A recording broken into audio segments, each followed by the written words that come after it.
안녕하세요.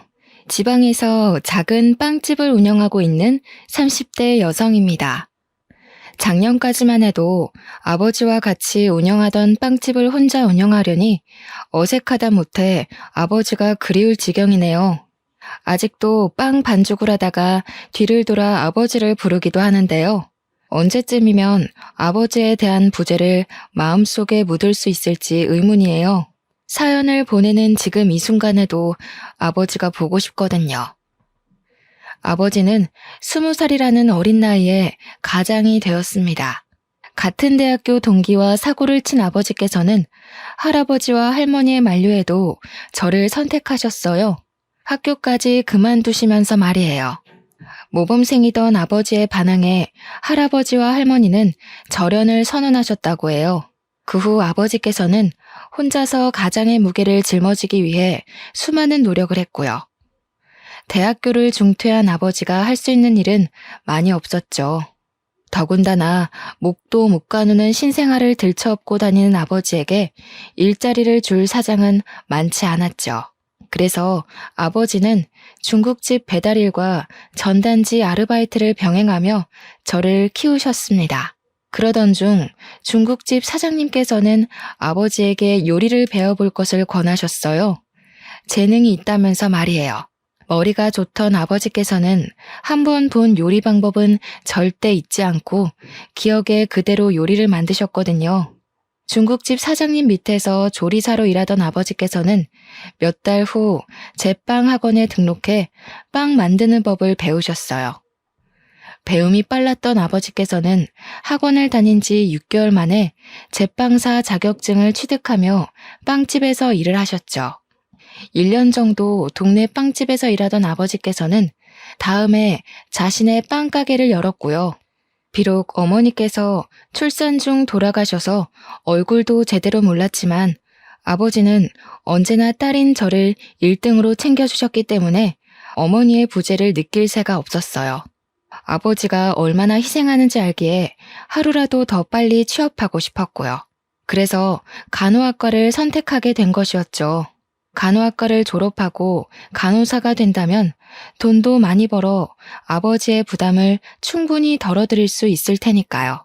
다행히 성적이 좋았기 때문에 무리 없이 간호학과에 입학할 수 있었어요. 대학교에 입학한 후 앞으로의 인생에 꽃길만 펼쳐질 거라고 생각했죠. 하지만 큰 오산이었네요.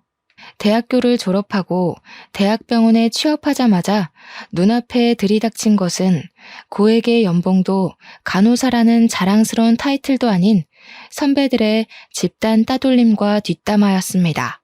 간호사 사이에서 선배들이 후배를 괴롭히는 것은 일종의 관례 같은 것이었지만 저는 그 정도가 유난히 심했어요. 제일 고참이던 선배에게 집중적으로 괴롭힘을 당했거든요. 선배는 인수인계조차 해주지 않은 채 환자에게 주사를 놓으라고 시켰는데요. 우물쭈물하자 선배는 빨리 주사를 놓으라며 재촉하기까지 했어요. 어쩔 수 없이 환자에게 주사를 놓았지만 주사 놓는 방법을 제대로 배우지 못한 탓에 환자의 혈관을 터뜨리고 의사에게 혼날 수밖에 없었죠. 그뿐만이 아니었습니다. 물이라도 마시려 하면 어디선가 불쑥 나타난 선배는 마시던 물도 빼앗으며 팔자가 늘어졌다며 비꼬기까지 했어요. 너무 억울하더군요. 이유도 모르고 당하니 화가 날 지경이었고요. 그래서 한날은 용기를 내 선배에게 직접 물어보았습니다. 왜 그렇게 맨날 괴롭히는지요? 그랬더니 돌아오는 선배의 대답이 더 과간이었네요. 야, 사람이 좋아하는데 아무 이유가 없듯이 나는 그냥 네가 아무 이유 없이 싫어. 굳이 한 가지 이유를 꼽자면 네 그 흐리멍텅한 눈이 싫다고 해야 하나? 너네 부모님도 참 불쌍하시다.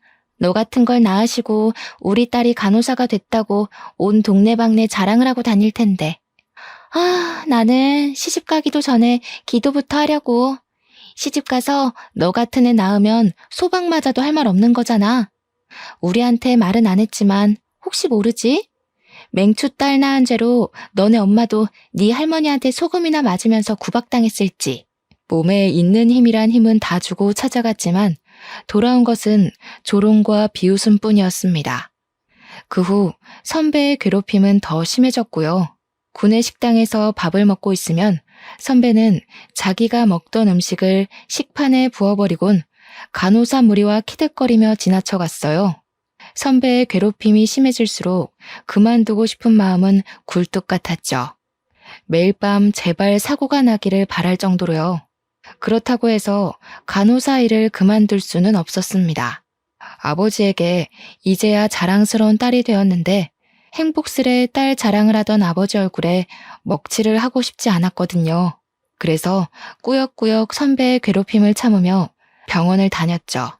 하지만 지속적인 언어폭력과 무시는 점점 더 몸과 마음을 지치게 만들었어요.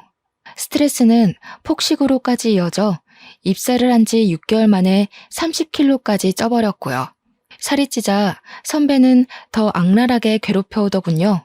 외모 비하까지 서슴지 않으면서 말이에요.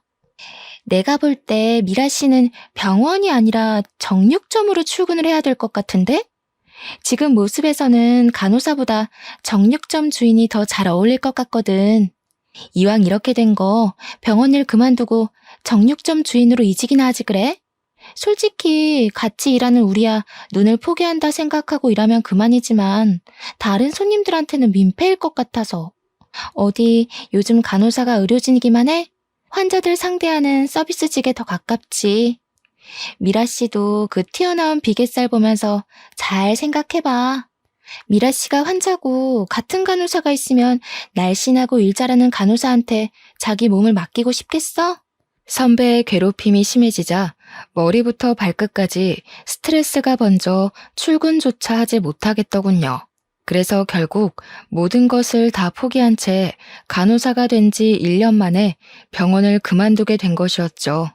모든 사실을 알게 된 아버지께서는 불같이 화를 내시며 당장 병원에 달려갈 듯 소매를 걷어붙이셨어요. 하지만 못되기로 둘째가라면 서러운 선배가 아버지가 운영하는 빵집을 알아내 해코지를 할까 고개만 절레절레 흔들 뿐이었죠. 미련한 만큼 살까지 찐 채 아버지에게 징징거리는 스스로의 모습에 울컥 눈물이 터져 나왔는데요. 아버지께서는 이런저도 딸이라고 꼭 끌어안아 주시면서 그동안 쓰레기 같은 곳에서 잘 버텼다며 제 마음을 헤아려 주셨네요. 따뜻하게 보듬어 주시는 아버지를 보며 아버지의 딸로 태어나길 참 잘했다는 생각을 했고요. 병원을 그만둔 후 한 달 동안은 아무것도 하지 않고 방 안에만 틀어박혀 먹고 자고를 반복했어요. 그러다 아버지가 퇴근하는 시간이 되면 집 청소를 해놓으려 준비를 했습니다. 하지만 아버지는 그마저도 못하게 막으시며 그저 편하게 푹 쉬라고만 할 뿐이었어요. 처음 며칠간은 아무것도 안 하는 삶이 좋았지만 2달째가 되니 심심한 것도 심심한 거지만 아버지에게 죄송한 마음이 들었네요. 빵집을 여는 아버지께서는 6시에 일어나 빵집으로 출근해 13시간이 넘는 시간 동안 빵을 만들고 팔고 정리까지 하셨으니까요. 처음에는 무슨 일을 할까 생각부터 했습니다. 다른 병원 간호사로 일하는 것도 생각해 보았지만 또 다른 병원에서도 전과 같은 괴롭힘을 당할까 두려움이 앞서더군요. 그래서 간호사 일은 제외하기로 마음을 먹었죠.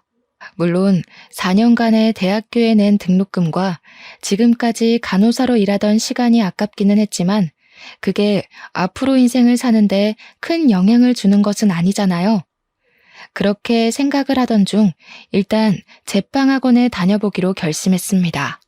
어려서부터 아버지의 어깨너머로 빵 만드는 방법을 봐서인지 간호사로 취업을 했을 때부터 제빵을 배워보고 싶다는 생각을 했거든요. 제빵학원을 다니는 것은 즐거웠어요. 열심히 모양을 잡은 반죽이 따끈한 빵이 되는 것을 보는 것도, 새로운 빵을 만드는 방법을 배우는 것도 신기했어요. 제빵 자격증을 취득한 뒤로는 아버지에게 빵집에서 같이 일하게 해달라며 조르다시피 부탁을 드렸죠. 마침 카운터 직원이 그만두는 바람에 사람이 필요했던 아버지께서는 흔쾌히 허락하셨고요. 아버지의 노련한 솜씨와 젊은 사람의 취향을 잘 아는 제가 합쳐지자 빵집은 예전보다 2배 더 장사가 잘 되더군요. 손님이 북적일수록 카운터의 문이 닫히지 않을 정도로 돈은 넘쳐났죠. 매출이 늘어나자 아버지께서는 자기 생활비와 월세를 제외한 후 모든 금액을 넘겨주었어요. 거부를 해봐도 아버지께서는 안 받을 바에는 불에 태울 거라며 반협박식으로 주머니에 돈을 찔러 넣으셨습니다. 어쩔 수 없이 돈을 받기는 했지만 도저히 아버지가 주신 돈을 흥청망청 쓸 수가 없었네요. 그래서 만일의 일을 대비해 적금 통장에 차곡차곡 모아놓았죠. 하루에 100명이 넘을 정도로 빵집이 인기가 많아지자 아버지에게는 다른 고민거리가 생기셨어요. 바로 저의 결혼 문제였어요. 28살로 홍기가 꽉 찬 저를 보며 아버지께서는 제발 괜찮은 사람과 결혼을 했으면 좋겠다고 노래를 부르셨는데요.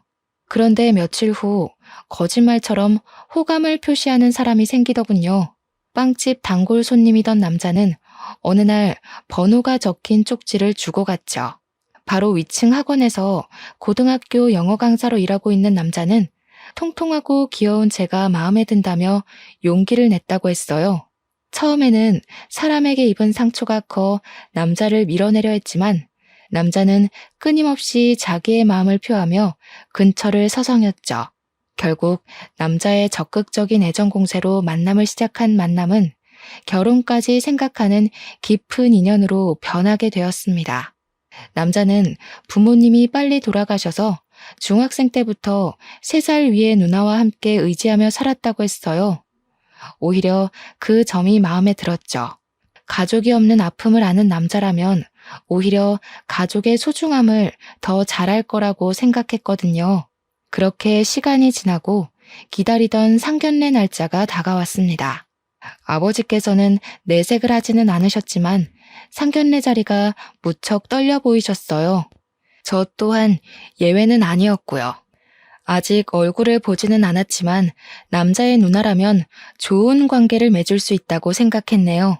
서로 같은 아픔이 있는 사람들끼리는 더 빨리 친밀감을 쌓는 법이잖아요. 마침 상견례 장소로 정한 식당 옆으로 꽃집이 보이더군요. 꽃집 앞에는 핑크색 장미꽃이 놓여 있었어요. 그 꽃은 꼭 앞으로 시작될 앞날을 축복해주는 기분이 들었고요. 그래서 계산을 한 뒤 꽃다발을 품에 안고 식당 안으로 들어갔죠. 은은하게 퍼지는 장미 향기를 맡으며 앞으로의 앞날이 봄날이 펼쳐질 거라고 확신했습니다. 하지만 이런 확신은 예비 신우이의 얼굴을 보는 순간 산산이 부서지고 말았네요. 꿈에서조차 나올까 두려웠던 선배가 떡하니 바로 앞자리에 앉아 있었으니까요. 선배의 얼굴을 보는 순간 입가에 경련이 일어났어요. 품 안에 있던 꽃다발은 들고 있기 힘들 정도로 무겁게 느껴졌고요. 장미다발은 바닥에 떨어지자 파릇파릇하던 꽃잎들은 다 떨어져 버렸습니다. 식당 바닥에는 온통 장미 꽃잎뿐이었죠. 서 있는 자세에 그대로 얼어있자 저와 남자를 번갈아가며 쳐다보던 선배는 손을 높이 들어올려 남자의 뺨을 내리쳤죠. 있는 힘껏 말이에요. 야, 너는 주변에 만날 여자가 그렇게 없냐? 내가 평범한 애면 말을 하네. 하필 골라와도 저런 돼지 같은 애를. 최소한 사람 같은 애를 데리고 왔어야지. 이건 뭐 도살장에 끌려가는 돼지를 데리고 온 것도 아니고 차라리 이럴 거면 결혼을 하지 말고 학원이고 뭐고 다 때려치우고 시골에서 돼지 농장이나 열어. 신부감을 왜 구해? 농장 암태지 중에 아무나 하고 결혼하면 되지. 뭐? 돼지 농장? 부모 없이 열심히 살았다고 해서 좋게 봐주려고 했더니 자네가 말한 부모 없이 열심히 살았다는 게 남의 집 귀한 자식들 비아냥거리면서 부모들 생사를 다 깎아버린 걸 말하는 건가? 내가 아무리 우리 딸 시집 보내고 싶다고 해도 이건 아니지. 어른 있는 데서 버르장머리 없이 동생한테 손 찍어마는 꼴을 보면 우리 딸한테 어떻게 대할지 안 봐도 뻔하지. 자네 누나가 돼지 같다고 한 내 딸, 나한테는 눈에 넣어도 아프지 않을 귀한 자식이니 이번 결혼은 없던 일로 하겠네. 아버지께서는 손까지 떠시며 분노하셨습니다. 선배가 막대 먹은 것은 알았지만 어른 앞에서까지 이럴 줄은 몰랐죠. 아버지께서는 선배에게 따끔한 혼을 내셨지만 선배는 콧방귀를 끼며 들은 채도 안 했고요. 저 비계덩어리를 눈에 넣으신다고요? 그러다가 실명하실 텐데. 저도 아저씨 딸처럼 뚱뚱하고 굼뜬 옳게 생길까봐 걱정했는데 잘 됐네요. 둘이 결혼한다고 했으면 제가 어떻게 해서라도 이혼시키려고 했는데 제가 또 사람 피말리는 건 전문이거든요. 아저씨도 자꾸 딸 예쁘다고 감싸지만 마시고 따끔하게 혼도 내고 그러세요. 음식도 작작 먹이고요. 접시도 뜯어먹게 생긴 여자를 누가 좋아하겠어요? 소박이나 안 맞으면 다행이지. 딸 밥 해 먹일 때도 고생이시겠네요. 사람만 한 수트로 밥을 지어야 하니. 그래도 아저씨 집은 좋겠네요. 바로 옆에 음식 처리기가 떡하니 버티고 서 있잖아요. 아, 그것보다는 밥값이 더 많이 들려나? 누나, 도대체 언제까지 이럴 거야? 누나 때문에 도망간 애들이 한둘인 줄 알아? 이럴 거면 상견례 자리는 왜 따라오겠다고 한 거야? 매번 누나 때문에 이런 식으로 결혼 엎어지는 것도 지겨워. 차라리 계속 깽판을 치고 싶은 거면 누나야말로 상견례 자리에서 이러지 말고 차라리 개싸움 하는 데를 가라고. 너 고작 저 비계덩어리 때문에 나한테 화내는 거야? 부모님 돌아가시고 내가 너를 어떻게 키웠는데 도대체 뭐에 홀려서 나한테 이러는지는 모르겠지만 너 정신 똑바로 차려. 와이프는 얼마든지 바꿀 수 있어도 피나는 형제끼리는 죽을 때까지 같이 가는 법이야. 막말로 전현이 바람이라도 피우고 나면 너 어쩔 건데? 저 아저씨가 네 편 들어줄 것 같아? 이 세상에 네 편 들어줄 사람 나밖에 없을걸? 이 세상에 내 편 들어줄 사람이 누나밖에 없는 게 아니라 이 세상에 나를 제일 괴롭히는 사람이야. 이 결혼 깨지면 다시는 누나 안 볼 테니까 그런 줄 알아. 상견례가 끝난 후 남자는 매일같이 저희 집 앞을 찾아왔어요. 누나의 잘못까지 자신이 빈다면서요. 하지만 아버지는 단호하게 남자를 밀어내셨죠. 언제나 다정하시던 아버지의 환한 모습에 당황하기도 했습니다. 이만하면 봐줄만도 한데 아버지께서는 절대 물러나지 않으셨거든요. 하지만 한편으로는 이런 아버지가 있다는 것이 고맙기도 했네요. 아버지가 아니었다면 바보 같은 저는 얼렁뚱땅 남자의 사과에 넘어가 빚지는 결혼을 했을 테니까요. 아버지가 계속해서 강한 태도로 나오자 급기야는 선배까지 집 앞으로 찾아오더군요. 선배는 자신이 경솔했다며 제발 이 결혼만은 진행해달라고 했습니다. 선배의 사과를 받은 후에야 아버지는 결혼을 허락하셨고요. 결혼 후 모든 것이 순조롭게 풀릴 것 같았지만 막상 식을 올리고 나니 그게 아니었어요. 결혼은 현실이란 말을 이해하게 되었죠. 어른의 도움 없이 혼자서 학업을 마쳐야 했던 남편에게는 빚이 참 많았거든요. 학자금 대출금부터 차 할부금까지 남편의 월급은 손에 들어오기도 전에 곳곳에 있는 채무자들에게 넘겨주는 셈이었죠. 그래서 모아놓은 돈으로 신혼살림을 시작했네요. 신혼집을 구하고 가구를 사서야 아버지께서 왜 그렇게 많은 돈을 저에게 주셨는지 알게 되었습니다.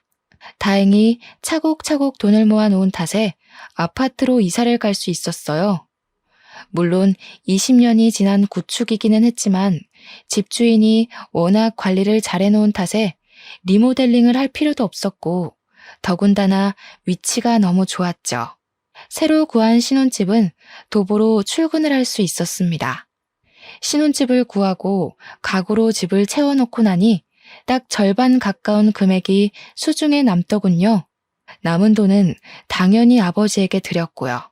남편 또한 아버지에게 지원받은 것이 있으니 당연히 수긍할 거라고 생각했죠. 하지만 남편은 저와 생각이 많이 다른 것 같더군요. 우리 형편도 넉넉하지 않은 마당에 괜히 아까운 돈을 아버지에게 드렸다면서 입이 오리만큼 나왔거든요. 그걸로도 모자라 남편은 아버지에게 드렸던 돈을 다시 찾아오라고 했네요. 나이도 많고 혼자 사는 아버지에게 그 큰 돈이 무슨 필요가 있냐면서요. 기가 막혔습니다. 남편을 비하하는 것은 아니었지만 집을 사는데 돈을 보태기는커녕 몸만 달랑 들어온 주제에 마치 돈주인이라도 된 듯이 뻔뻔하게 나오는 것을 전혀 이해할 수 없었어요. 그래서 꾹 다물었던 입을 연 것이었죠. 내가 치사하게 들릴까봐 이런 말까지는 안 하려고 했지만 당신 좀 너무한 거 아니야? 집 사는데 10원 한 장 안 보탰으면서 돈 욕심은 왜 그렇게 많은 건데? 누가 보면 집이며 차며 다 당신 돈으로 해온 줄 알겠어.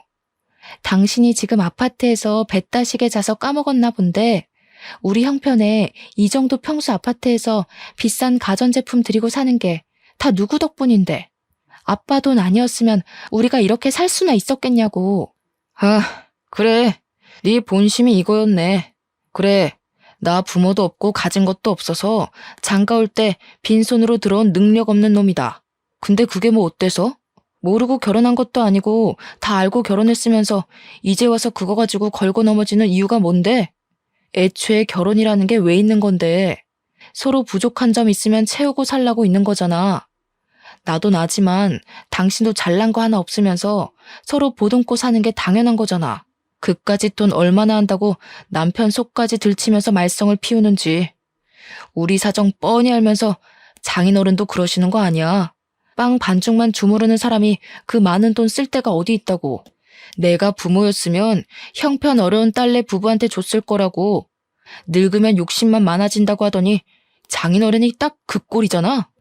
당신, 우리 아빠한테 어떻게 그런 말을 할 수가 있어. 우리 아빠 표현은 안 하지만 당신 엄청 아끼셨어. 그리고 돈 필요할 때마다 우리 아빠한테 몰래 가서 용돈 달라고 손 내밀었던 거 내가 몰라서 가만히 있었는지 알아? 당신이 우리 아빠한테 가져간 돈만 다 합쳐도 돈 1,000만 원은 나와. 근데 뭐? 우리 아빠가 늙어서 욕심만 많아? 나는 무슨 일이 있어도 그 돈 다시 못 가져오니까 그렇게 돈이 가지고 싶으면 당신이 직접 대리운전을 하던 편의점 아르바이트를 하던 일하면서 벌어. 애초에 성인이면 자기가 쓸 돈은 자기가 책임지는 게 당연한 거잖아?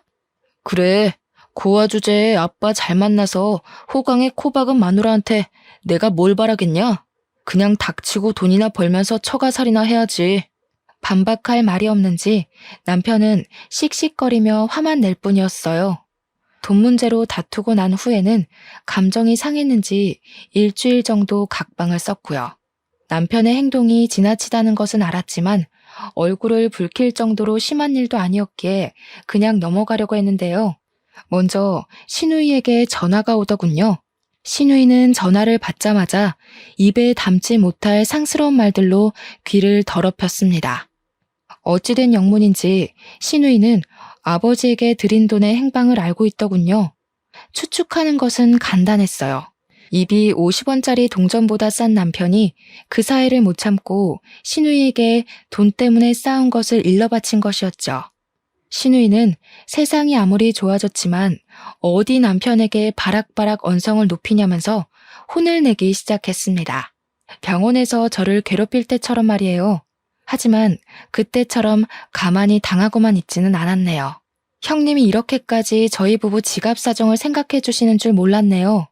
이럴 줄 알았으면 형님한테 명품백이 아니라 그냥 결혼식 기념 뷔페 이용권이나 드리는 건데 제가 생각을 잘못했네요. 그럼 말 나온 김에 제가 형님한테 사드린 명품백 먼저 다시 돌려주시겠어요? 그 가방 판돈이면 저희 아버지 드린 돈만큼은 못하더라도 우리 그이 차 할부금 갚을 돈은 될 것 같은데요. 아시다시피 저희 아버지는 연세가 있으시잖아요. 나이 들어서 아픈 게 제일 서럽다는데 그래도 돈은 있어야죠. 가방은 저희 집 주소로 보내주시면 돼요. 가방 이야기를 꺼내자 신우이는 언제 떠들었냐는 듯이 가만히 있었습니다. 남의 돈으로 생색은 내고 싶지만 자기가 가진 걸 포기하면서까지 남편을 돕고 싶지는 않았던 것이죠.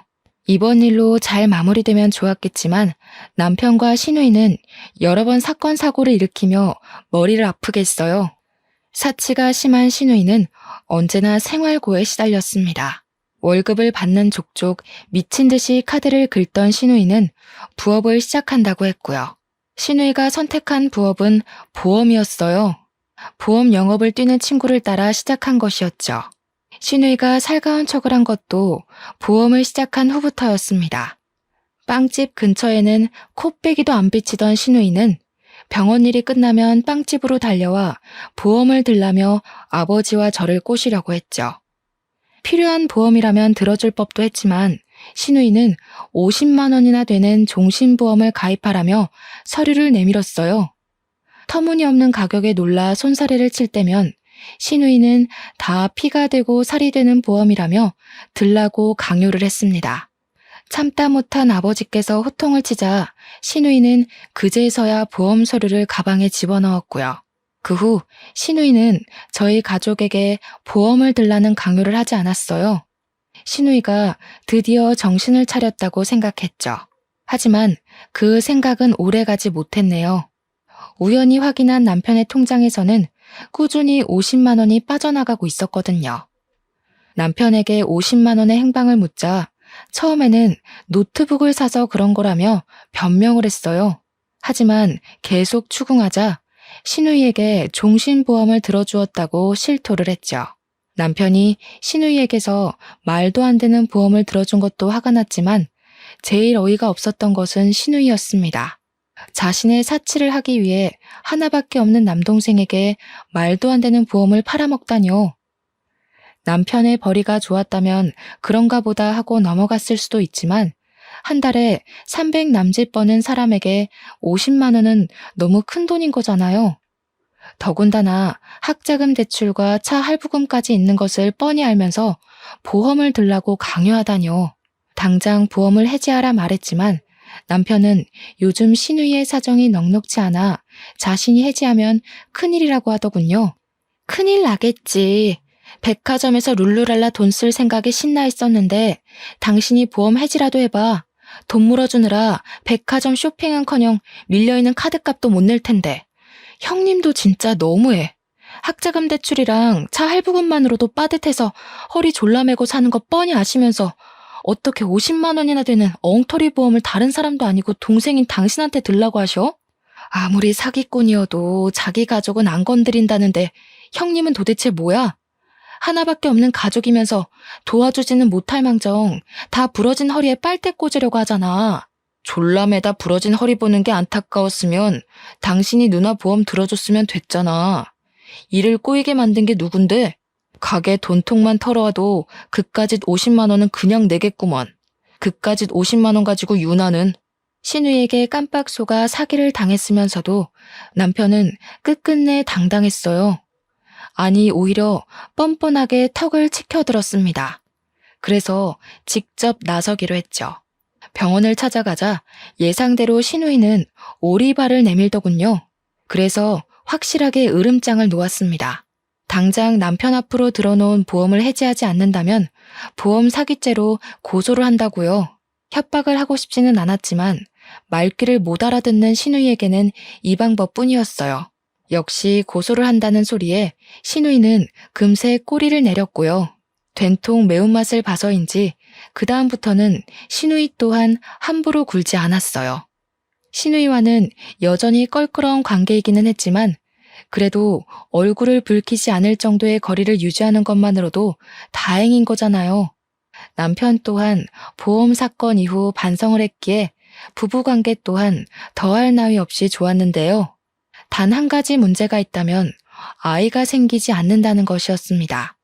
남편에게 검사를 해보자고 해도 아무 문제가 없다며 어물쩍 넘어갈 뿐이었어요. 처음에는 남편의 말처럼 시도하다 보면 언젠가는 아이가 찾아오겠지라고 생각했지만 1년이 지나도 아이는 저희 부부에게 오지 않더군요. 그런데 남편은 뜬금없이 혼자서 2박 3일로 여행을 가고 싶다고 했어요. 저는 흔쾌히 수락을 했고요. 샤워를 하러 간 남편의 핸드폰은 거실 소파에 있었는데요. 진동이 울리며 병원에서 문자 하나가 날아오더군요. 정관 수술 날짜였습니다. 문자를 확인하자 당황스러움을 감출 수가 없었어요. 이세를 얼마나 가지고 싶어 하는지 아는 장본인이 정관 수술이라뇨. 그래서 샤워를 하고 나온 남편에게 핸드폰을 보여주며 물어보았습니다. 그랬더니 남편은 의외의 대답으로 또 한 번 저를 놀라게 했네요. 실은 누나가 우리 사이에 아이 갖는 걸 싫어해서 당신 닮은 아이 낳으면 연 끊을 정도로 꼴 보기 싫을 것 같다고 해서 솔직히 당신한테 말은 안 했지만 사실 나도 아이 낳는 건 좀 그래. 윗물이 맑아야 아랫물이 맑은 건데 우리 둘 다 잘난 구석이라고는 하나도 없잖아. 이참에 잘 됐지 뭐. 애 이야기 나올 때마다 연기하는 것도 힘들었는데 이참에 우리 애 없이 둘이서만 재미있게 살자. 온몸에 피가 빠져나가는 느낌이었습니다. 남편은 물론 시누이까지 끔찍하게 느껴졌어요. 두 남매의 손바닥 위에서 놀아났다고 생각하니 눈물조차 나오지 않을 정도로 비참했고요. 그동안 아이를 가지고 싶다며 설레발치던 모습을 보며 두 남매가 뒤에서 얼마나 비웃었을지 상상하자 소나기에 있던 힘이 쫙 빠져나갔죠. 이쯤 되니 이혼을 고민하게 될 정도였습니다. 우유부단한 남편의 성격은 흐린 눈으로 지나갈 수 있었지만 그 앞에 버티고 서 있는 시누이의 횡포는 눈이 매워 도저히 그냥 넘어갈 수가 없었거든요. 결국 고심 끝에 이혼을 결심하고 아버지에게 말씀을 드렸죠. 그랬더니 아버지께서는 자기가 알아서 할 테니 그냥 참고 살라며 말씀을 하셨어요. 충격적이었습니다. 언제나 제 선택을 믿어주고 든든하게 지켜주던 아버지께서 시누이와 남편의 잘못을 눈감아 주라고 하다니 말이 되지 않는 거잖아요. 그런데 얼마 안 가 병실에 누워 계신 아버지를 보자 서운한 마음을 가졌던 것도 후회가 되어 돌아왔네요. 아버지께서는 간암 말기 환자로 시한부 판정을 받은 거나 다름이 없는 상태셨습니다. 자신이 죽으면 혼자 남을 딸을 걱정해 이혼을 하지 말고 버티라고 한 것이고요. 이미 늦었다는 것을 알고 있었지만 그래도 희망의 끈을 놓고 싶지는 않았어요. 아버지가 없는 세상에서 혼자 사는 것은 도저히 상상할 수가 없을 만큼 끔찍했으니까요. 하지만 아버지는 이미 늦었다면서 씁쓸한 미소를 지으시며 남은 시간을 항암 치료나 하면서 허비하고 싶지 않다고 말씀하셨어요. 그러면서 남은 시간을 단둘이서 행복하게 보내자고 하셨고요. 그래서 빵집까지 닫으며 그동안 가게를 운영하느라 그간 가보지 못했던 제주도 여행도 가게 되었습니다. 그런데 제주도에서 돌아온 후 아버지께서는 뜬금없이 빵가게를 이전한다고 말씀하셨어요. 당황스러웠지만 언제나 옳은 선택을 하시던 아버지였기에 이번에도 믿고 따르기로 했죠. 이사 간 곳의 건물주 아저씨는 참 다정하고 친절한 분이셨어요. 건물주 아저씨는 의사로 노후를 위해 건물을 매입했다고 설명하셨네요. 빵가게를 이전한 후 아버지의 상태는 급격하게 나빠지셨습니다. 혼자서 빵가게를 운영하게 되자 막막해지는 기분이었어요. 당장이라도 병원에 계신 아버지에게 달려가고 싶을 만큼 카운터에 혼자 남겨진 것이 두려웠죠. 하지만 그럴 때마다 힘이 돼준 것은 건물주 아저씨였습니다. 아저씨께서는 퇴근 시간마다 들러 위로를 해주시면서 청소 같은 것도 도와주셨어요. 숨겨진 아저씨의 딸이 아닐까라는 우스운 생각을 할 정도로 아저씨는 저를 세입자 그 이상으로 생각해 주셨죠. 마치 자신의 친딸처럼 말이에요. 사모님 또한 정말 좋은 분이셨습니다. 혼자서 큰 빵가게를 운영하는 것이 대단하다며 반찬을 가져다 주셨거든요. 좋은 인연으로 연결된 빵가게에서 저는 그 어느 때보다 편한 마음으로 일에 열중할 수 있었네요. 금요일 밤 여느 때와 같이 마감 청소를 하고 있자 아저씨께서는 문 밖에서 손을 흔드셨습니다. 그런데 아저씨 뒤에는 익숙한 모습의 사람이 보였어요. 시누이였습니다. 시누이는 아저씨를 보더니 깜짝 놀라며 냉큼 인사부터 했어요.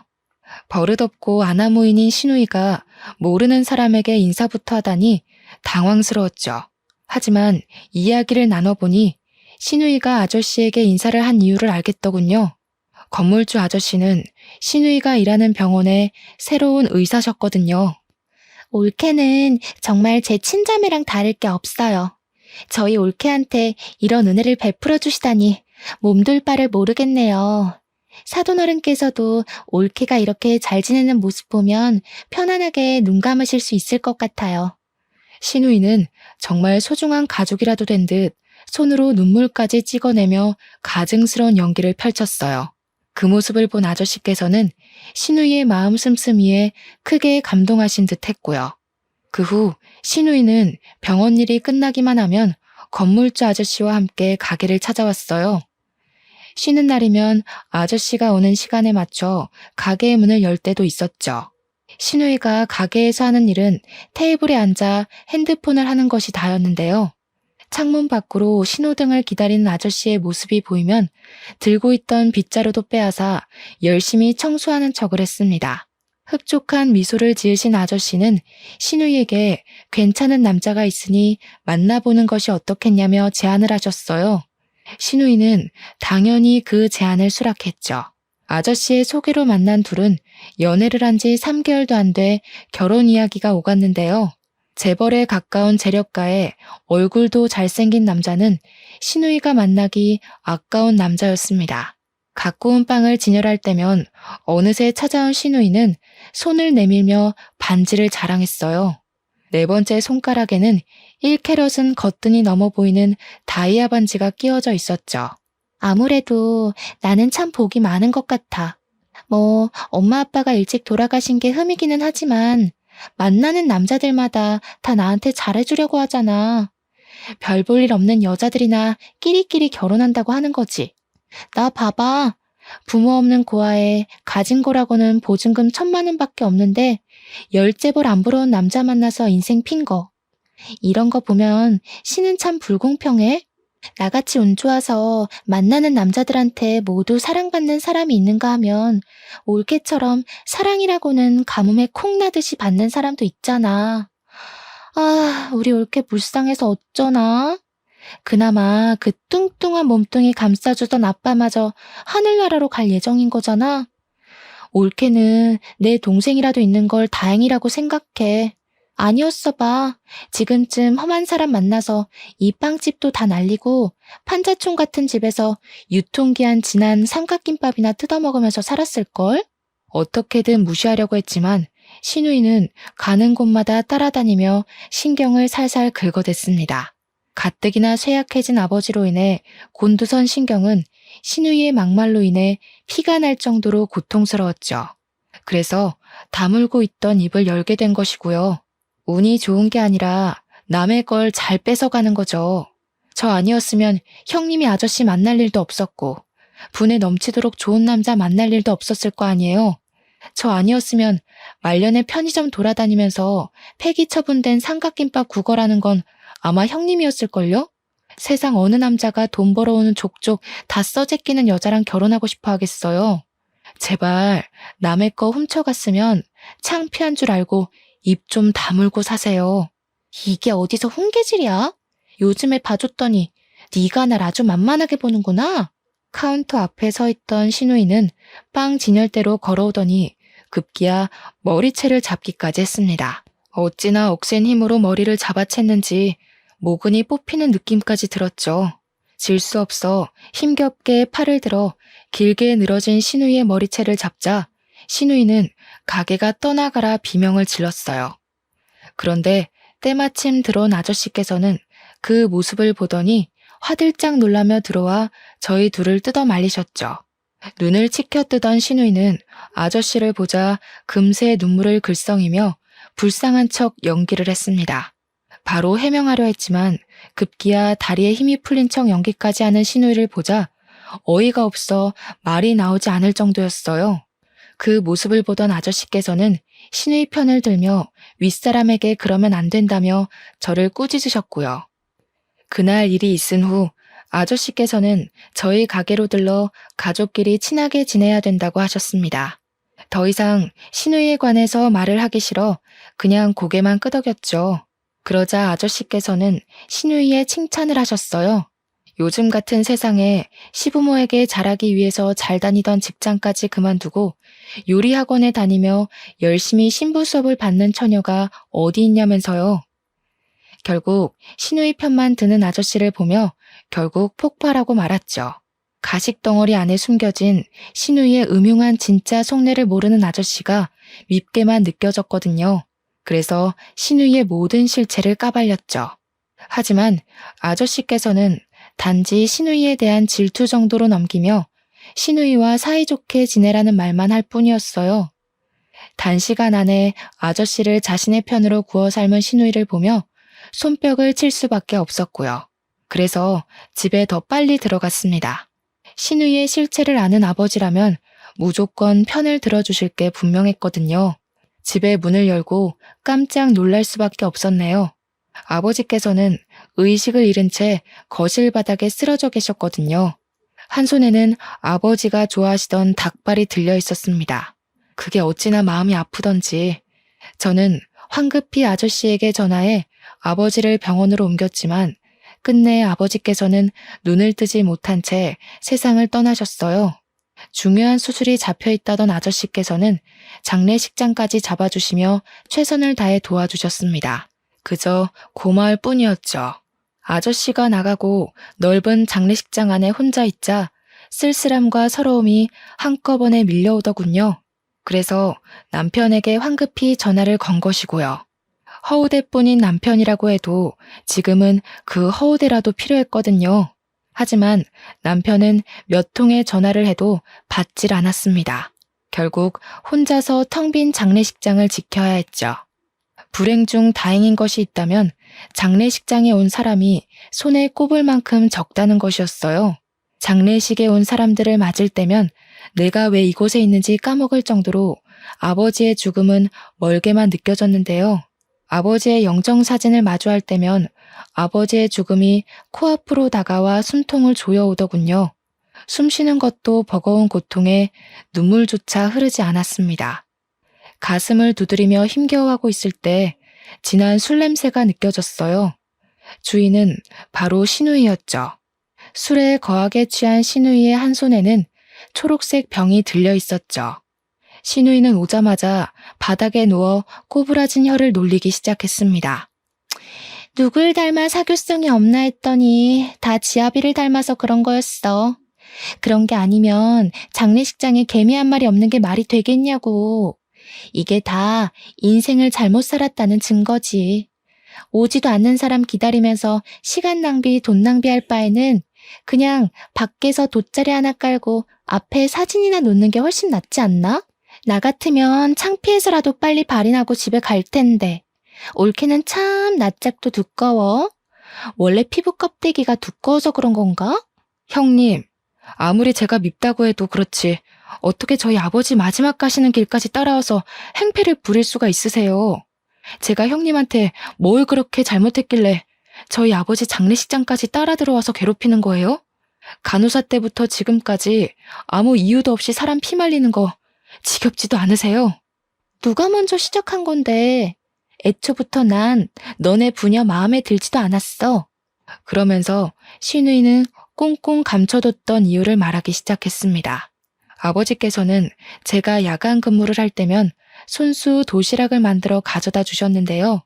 아버지가 싸다 주신 도시락을 먹는 모습을 볼 때면 자신은 느껴보지도 못한 부모의 사랑을 과시하는 것 같아 꼴배기가 싫었다고 하더군요. 정말 황당했어요. 고작 그런 사소한 이유로 지금까지 아무 죄 없는 사람을 괴롭히다니 이해할 수도 없었고요. 이제 끔찍하게 예뻐해주던 아빠도 없으니 앞으로 우리 돼지 신우이는 누가 돌봐주려나? 원래 주인 없는 가축은 다른 사람한테 팔리기 마련인데 가진 거라고는 배에 낀 기름밖에 없으니 어떡하려나?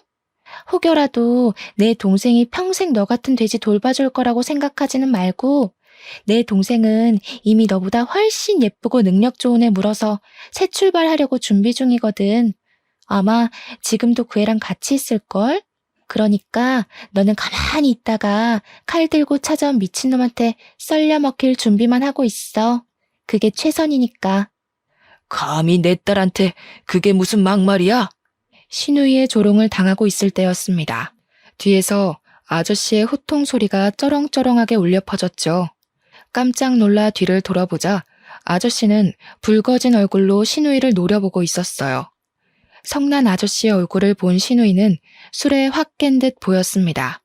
누워있던 자리에서 냉큼 일어난 신우이는 자기가 술김에 나쁜 버릇을 잡아주려 따끔하게 혼을 낸 것이라며 되도 안 되는 변명을 늘어놓았어요. 그동안 우리 딸 잘 봐달라고 분에 넘치는 선짜리도 억지로 주선해서 끼워 맞춰줬더니 어디 감히 시차짓을 하고 있어? 딸이라뇨? 그게 무슨 말씀이신지. 아저씨 입에서 나온 딸이라는 말에 저와 신우이 모두 당황할 수밖에 없었어요. 아무 말도 못하고 입만 뻐끔거리고 있자 뒤이어 들어온 사모님은 눈물을 훔치며 제 어깨를 꼭 끌어안아 주셨고요. 이제야 나타나서 미안하다. 우리 딸. 사모님 입에서 나온 딸이라는 말은 귀에 착 달라붙어 왔죠. 그리고 본능적으로 알 수 있었습니다. 사모님이 돌아가신 줄로만 알았던 어머니였다는 걸요.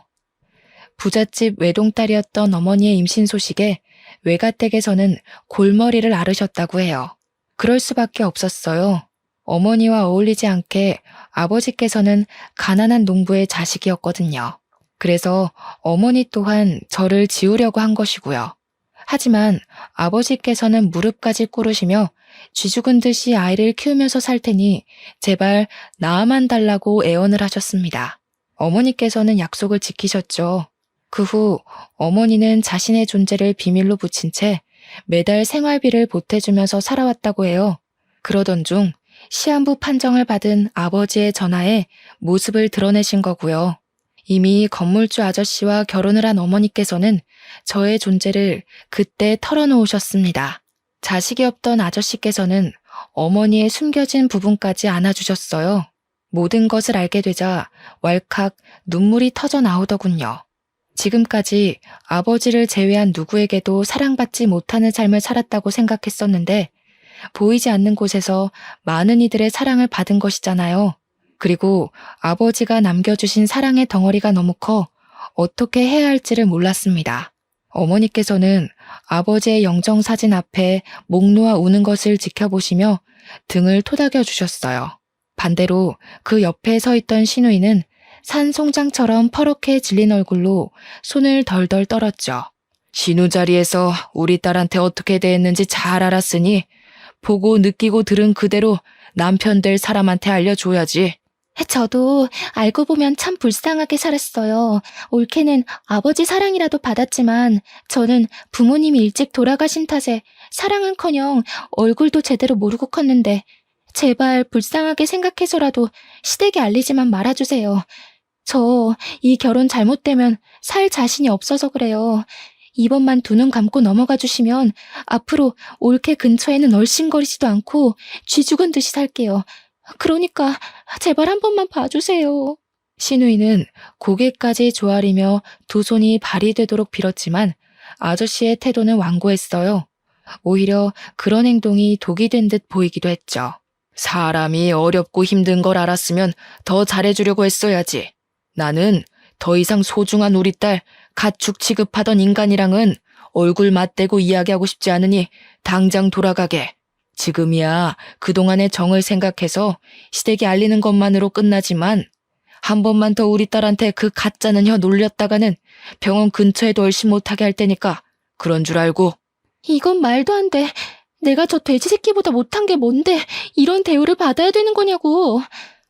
아저씨는 사람들을 시켜 시누이를 장례식장 밖으로 끌어내려고 했는데요.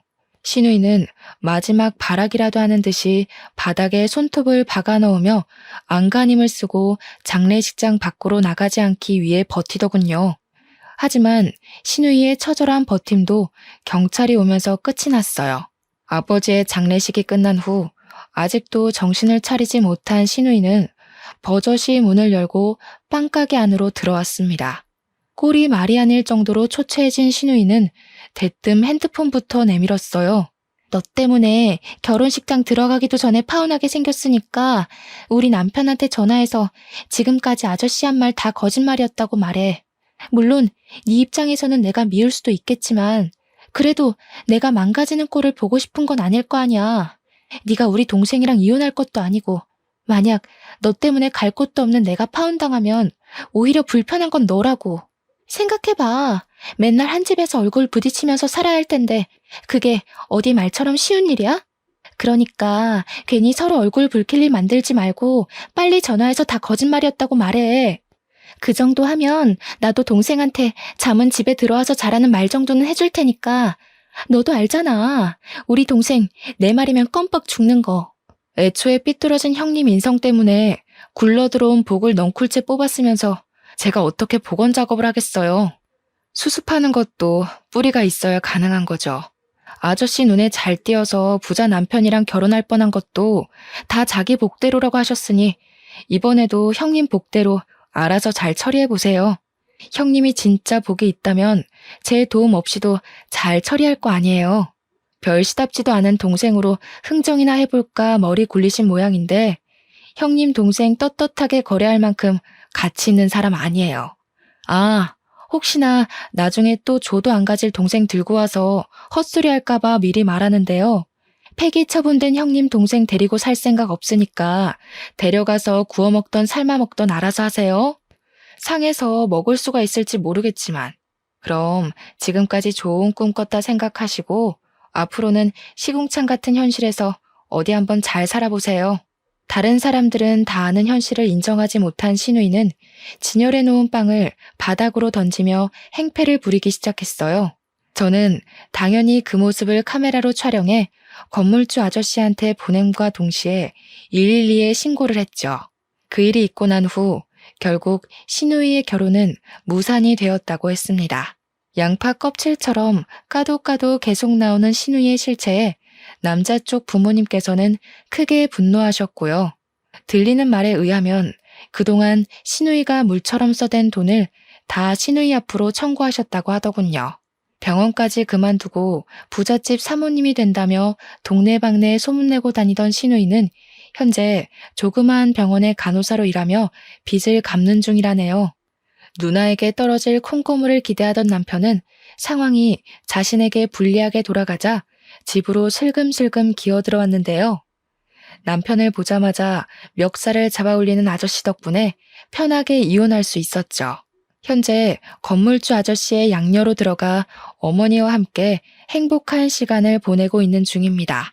여전히 아버지가 보고 싶어 눈물을 흘리는 날도 있지만 그럼에도 지금 주어진 상황에 감사하며 행복하게 살려고 노력 중이에요. 지금 누리고 있는 것 또한 아버지의 사랑으로 만들어진 결과니까요. 사연을 시청하시는 분들 중에서도 현재 힘든 상황을 겪고 계실 분들이 있을 텐데요. 그럴 때면 나를 제일 사랑해주던 사람을 떠올리며 힘을 내시길 바랍니다. 모쪼록 시청해주신 여러분도 행복하시길 빌며 사연 마무리하겠습니다.